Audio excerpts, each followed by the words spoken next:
As any student of the history knows, the Mansis has no walls. Christopher Elopoli, traveling at night. Explorer takes risks. You won't always know what to do next. Ah, drat. Good evening, ladies and gentlemen. We are possibly still hosting Kite 260. I think we're done the host there. We are getting near the end. There is more wax on the table than on the candle. Cultist Simulator is coming out at the end of the month, and we have the Harbinger's build in front of us. So, version 2018.5.B.4, the Harbinger's build. This contains a multitude of usability tweaks and mechanics, and a tomb load of new content. This is the last major build before launch. There's some missing content, and we want to tweak a few last mechanics. Thank you everyone for the thousands of feedback points and bug reports that we've had over the last 6 months. You've helped us make this game what it is. Please keep sending them to support@weatherfactory.biz. The one overwhelming issue in the feedback has been I'm a bit confused. Confusion is part of the point of the game, but we don't want to be needlessly opaque, so we have been focusing on addressing that, and not all the remaining legacies may make it in before launch. Don't worry, we're committing here to adding them after launch still.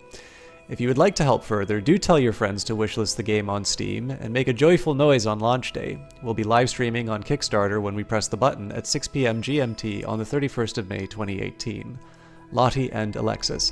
Now, I'm not 100% sure about that Kickstarter element, because I believe there was an announcement saying that that would be broadcast on caffeine.tv, which I've used once before. I haven't really leapt into it, but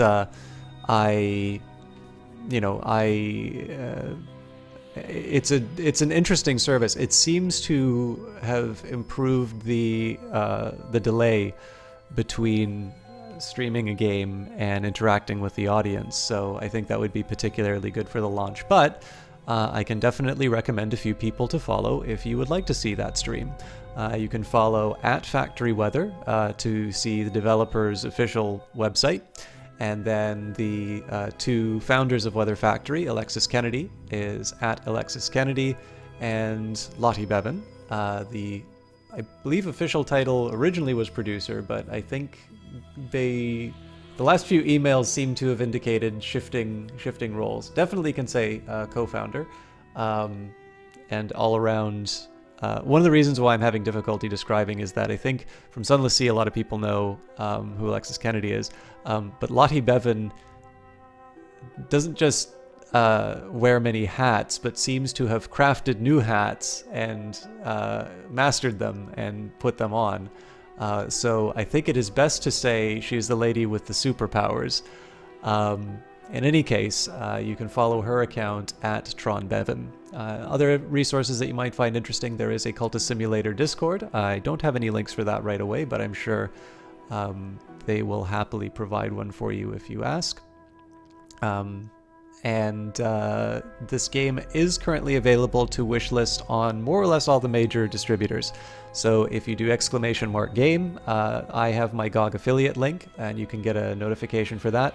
Some of you may prefer a Steam key, and with that in mind, you can go through Humble Bundle. If you do, I would recommend using the affiliate link of a favorite streamer. I personally would recommend Jesse Quill, who is my mod and a very dear friend.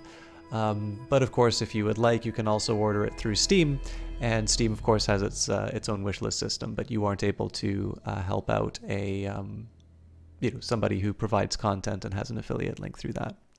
Now, before I go any further, we do have an incompatible save. Not just an incompatible save, but an antique and blasphemous one from a previous build.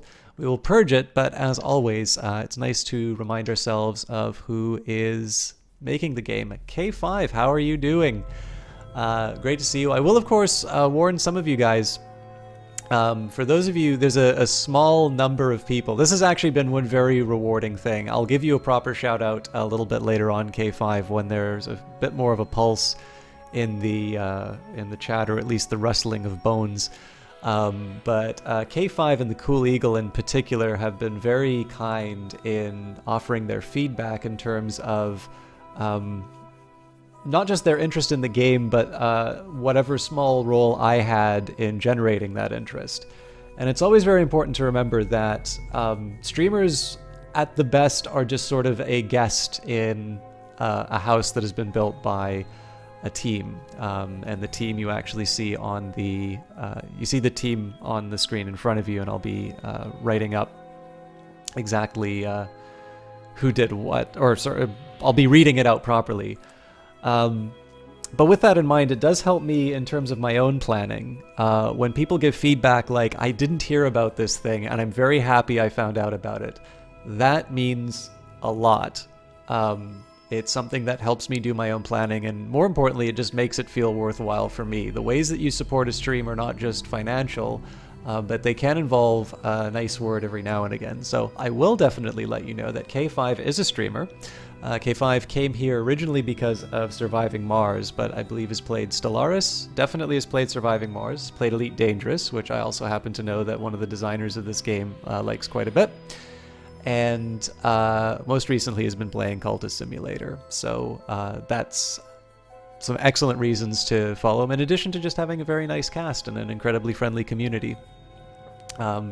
So let's talk about the people responsible for this, or rather what responsibilities these individuals had. So the design, writing, and coding is Alexis Kennedy, author of the Horizon Signal in Stellaris, the non-announcer of Dragon Age 4, or whatever title is coming up next in the series, contributor to unknown and potentially cancelled project Telltale, and the founder and I think they said creative director of Fail Better Games, and so responsible for titles such as Fallen London, Sunless Sea. We've got Lottie Bevan, production, marketing, and biz. Somebody who's also responsible for bringing along Sunless Sea. I believe she has a producer credit on Sunless Sea Submariner, which was the DLC. Very good DLC, by the way. I've finally actually gotten to see a little bit of the content in it. I think maybe one day I will give you guys a background of me and Sunless Sea, because as much as I enjoy this game, and I will definitely say that I've become a tremendous fan of the Weather Factory team, and also some of the people who've contracted on this game. But they are very delightful people. I actually have not said this as much on the casts, but I really do encourage you to follow their Twitter accounts, because they are very nice people. I think they stand out as a great example of why, if you are considering, say, doing game design, I would recommend, if you can, to do it at something like a university or a college, because it's one thing to have some good skills in terms of being able to manipulate code or to do some art or something like that, but a game has to be about something. And it doesn't matter, it could even be something like Off-World Trading Company, which really is driven by its mechanics and doesn't necessarily have a story to back it up. But, I mean, you can take a look at somebody like Soren. Jesse Quill, thank you very much for that host. You can look at somebody like Soren Johnson, and I believe he has I think his undergrad major was in history, and Stanford, which is obviously a very good university. So it's maybe less surprising, of course, that he, one of his most famous projects is Civilization 4. But I think Alexis Kennedy and Lottie Bevan, in addition to just being, I almost feel terrible whenever talking about them, because I realize what a wretched person I am and how selfish and just generally nasty I can be at times when I compare myself to them, or at least their online personas. Maybe, I mean, there's got to be some darkness sitting there behind the people who made a game about this cultist business. But two very lovely people. If you submit, K5, thank you very much for that host. If you submit feedback to them, you will usually get a very warm reply, and this has actually been consistent. I believe I saw a couple of emails with Ms. Bevan's signature on when I was submitting bug reports for Sunless Skies. But again, very fun Twitter accounts to follow, in addition to being very talented game designers. And as I was saying, whether it's, you do it at a college so that you can take electives, or whether you just cultivate these interests on their own, the reason why you want to follow these Twitter accounts is, in addition to getting a perspective in terms of indie development at a time when indie development is seemingly very difficult to do, they are examples of how you can sort of have a balanced life, how you can do interesting things and cultivate interests while also being very good at that whole game design thing. And I know, at least as a streamer and a player of games, I would benefit more if the designers that that make the games that I play sort of have that core other than just, you know, making a game and making an homage to previous games that they enjoyed. Moving right along, I'm gonna feel like I'm shortchanging Martin Nerokar now. He is responsible for and I can't remember if I said production, marketing, and biz for Lottie Bevan, but again, she is the woman who wears many hats. Martin Nerokar is UI design and coding, so he is responsible for. I never got to play this version, but there was a JavaScript prototype out of this. And if you take a look at that, and you take a look at the desk floating in the abyss, you will realize that he has a very, very important contribution to this. What might be a little bit more material to you is his own game, Nowhere Profit, which is a very well done game. He gave me a key for it, and I think once I'm sort of done my big Cultist Simulator kick, I'm going to get back to it and try and put as much time. Maybe not, I don't think I can put as much time into it as I did Cultist Simulator, especially because Cultist Simulator, I definitely connected with it even in an early state, which is not to slight Nowhere Profit, but it's definitely, if you are attracted to card games, and I know K5, I think you might find this game very interesting. It combines the roguelike elements of games like FTL and such with the deck building.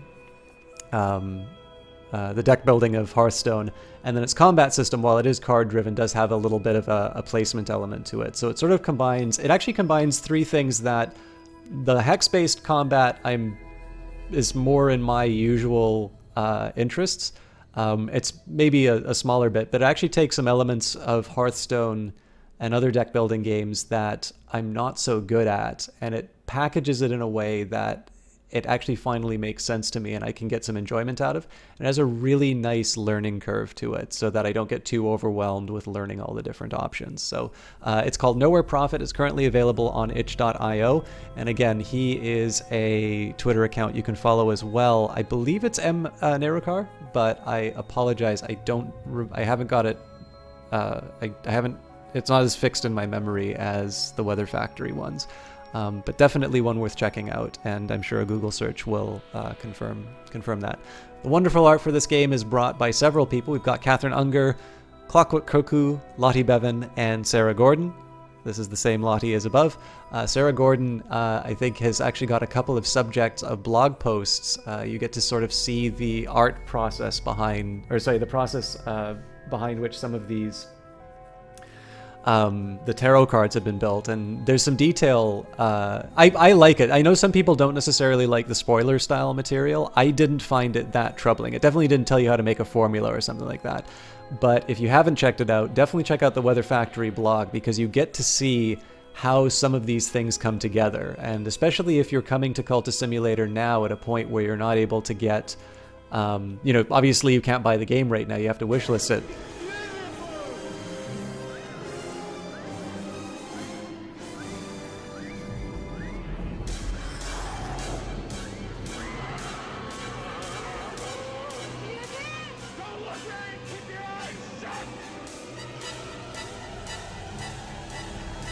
All right, we have got the very lovely Eyes of Sin coming in for her 9th month of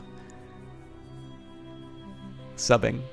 And this feels like it could come out of the game. Is it indigo? Perhaps lavender? A vibrant violet hue? Whatever the button's color is, I have pressed it once more.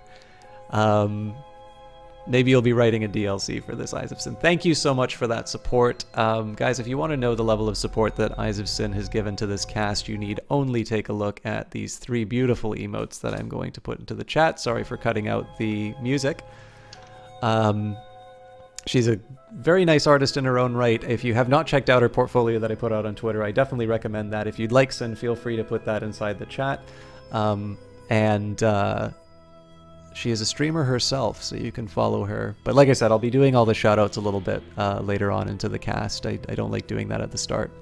So yes, if you like the art, the Weather Factory blog has got some tasty snippets in terms of how the art was made and some of the ideas behind it. You get to sort of see, you also get to see this lady in the background, Iris. You get to see how she was made.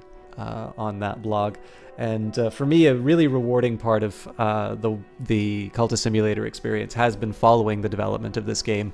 But even if you're coming to it just on the eve of release, there is a ton of material there. Weather Factory practices open development, and so you will be able to live the experience at your leisure if you want to go there and read it. This music that you're hearing in the background is from Mickey Mar. Now, K5, I think you were saying that you were wondering if there were more tracks going to be added. I believe the AMA in the Discord said that there will not be additional music. But I also think Sound Cuts, I believe Sound Cuts was the trailer music, but I should double check that. There's a new line here, additional coding Chris Payne. I'm not familiar with that name, so I'm going to have to do some looking up. And finally, special thanks. We've got Sonia and PK, Matt Hosty, Haley Urias. This is another Fail Better alumnus. Well, still there. I don't know if they count as an alumnus if they're still there. I don't know the origins of the term. And literally everyone who has ever sent feedback or a bug report. And if you haven't, and you want to include yourself inside that special thanks, support@weatherfactory.biz. Get on it. I know I'm really bad at submitting them in a timely fashion. But we're 15 minutes in, we've got a pulse in chat, and I think it's time to unlock the Harbinger's build.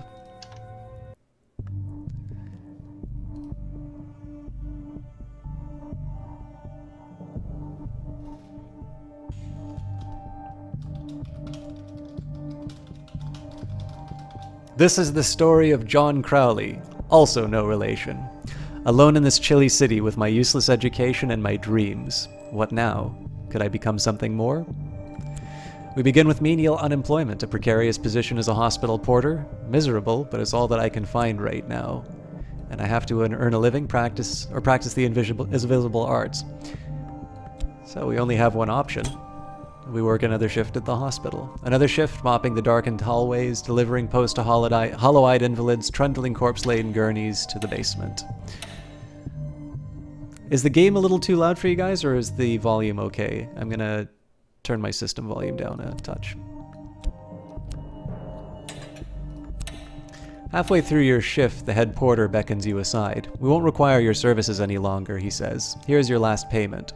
I've lost my job. At least now I have a little time to rest, and my health improves. Alright, so we have some money, and we've got our health. And as we continue on, backbreaking work for meager pay. Is this the best that I can do? It began when I spoke to the old man in the hospital. He knew my name, but he's dead now. The pneumonia. Why do I dream of him still? What is the cobalt light in my dreams? Time is now passing. So we're slowly beginning to gain some resources. Contentment, as you can see, is fleeting. We can reconsider our priorities, risk myself in exploration of the kingdoms of sleep.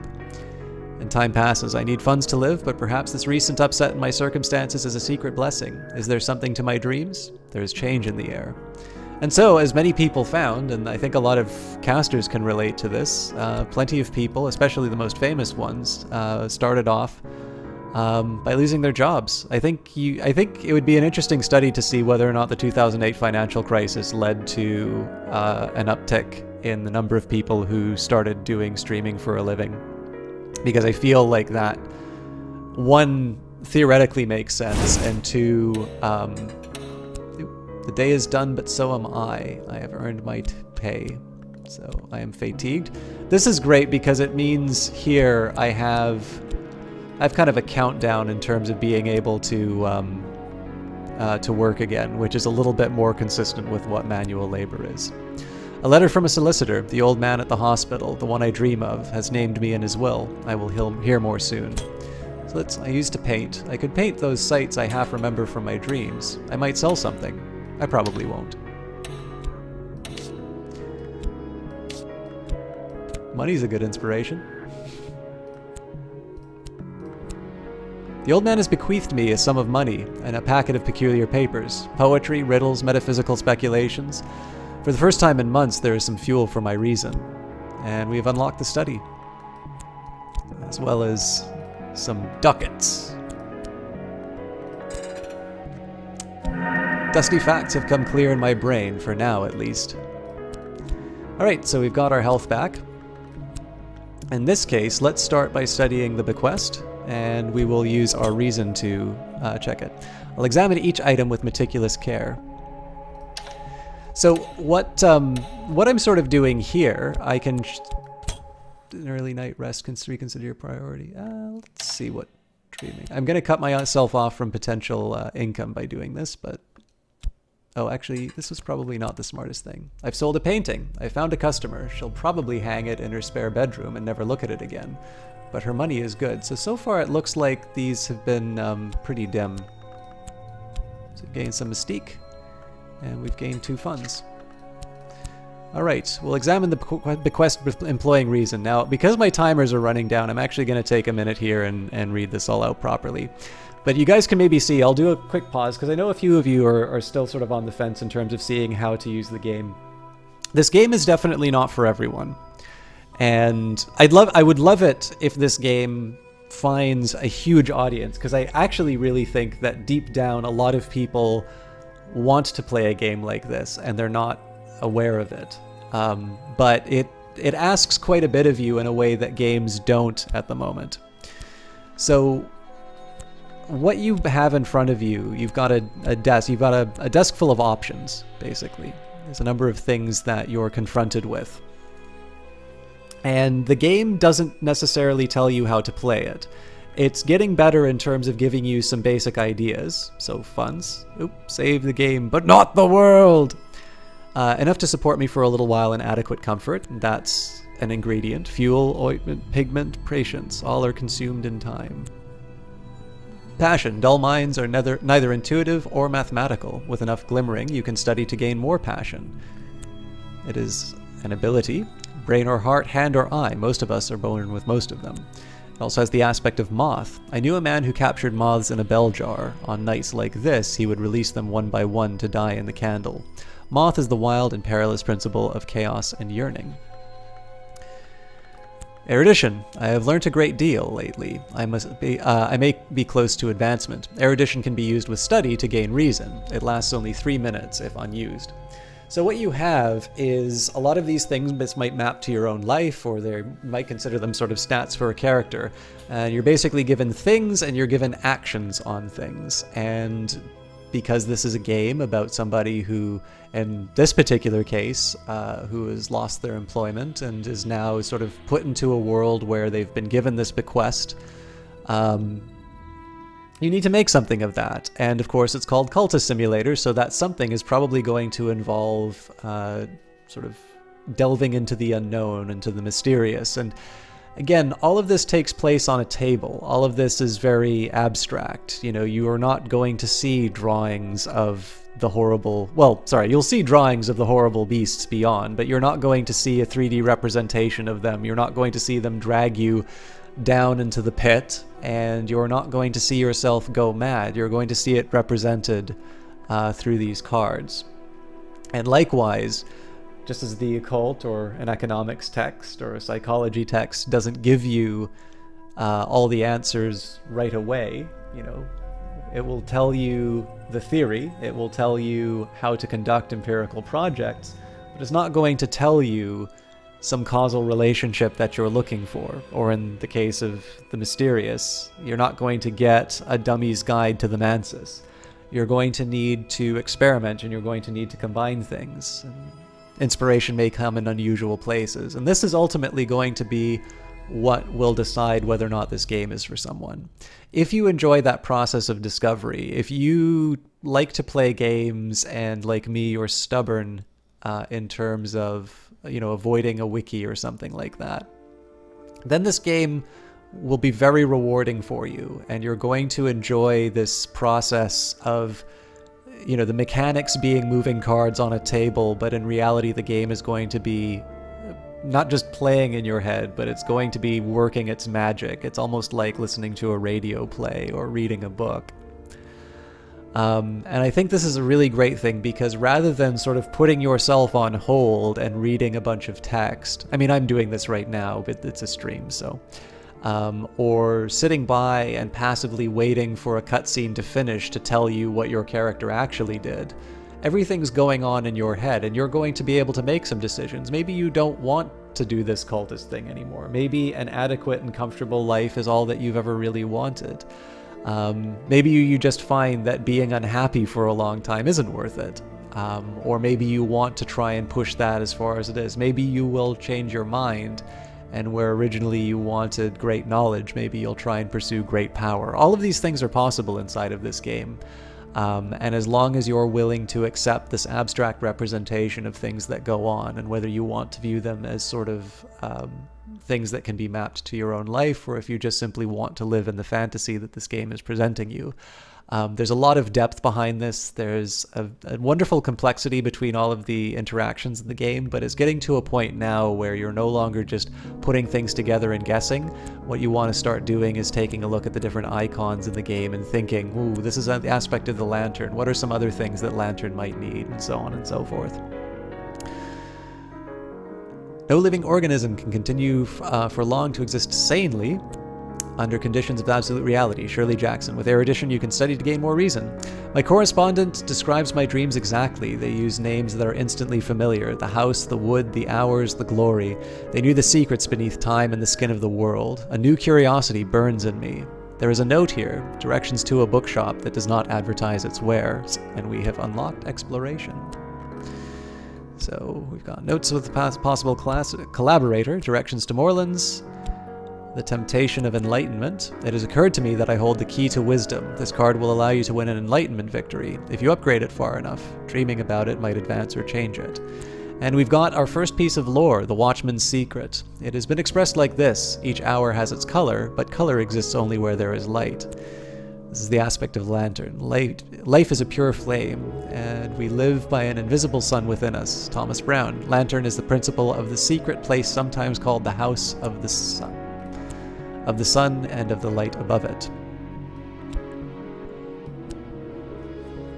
So, I have a few options in terms of what I do in my study, and I'm trying to think a little bit about how the whole health thing is going to work. I've got 33 seconds before that finishes, so I think what we'll start with is we'll try and find clerical work. You don't always have to employ your vitality, and of course here we really only had one other thing to do, which was to put our reason inside there, so you may find other uses for your reason. And the real question is, what am I going to do about the study? I think I'm going to try and make a break for it. I think we will try and find Moorland's shop. The directions to Moorland's shop are cryptic. When one deals in the sorts of books that my correspondent studied, one must be circumspect. And we will unpause. So the drawback here is I might lose this vitality before I'm able to finish studying, but we'll see what happens. So we found work which will spare my body, if not my mind, and we've got the wrong kind of attention. The city is rife with... Glover and Glover have offered me a junior position. I start at 8 sharp tomorrow morning. Well, let's start with that job. Alright, someone is meddling. The wrong kind of reputation might awaken the interest of curious, the puritanical, or the vengeful. A reputation may inspire an adversary to emerge. The exception! Thank you so much for that subscription. How are you doing? It's 4 months now, according to extra effort at Glover and Glover. I'll apply extra effort. Perhaps they will appreciate it. Alright, so I've got a fleeting memory only. Alright, we've got Moorland's shop. Sorry, lots happening here. We've got, now that I've found a location, I can explore it. Alright, so no luck with the vitality here. So let's think a bit about what I want to do for the next little while. Let's start by exploring Moorland's shop, and we will put 1 funds in to buy that up. Alright, what hunger drives me? So nothing to fill that slot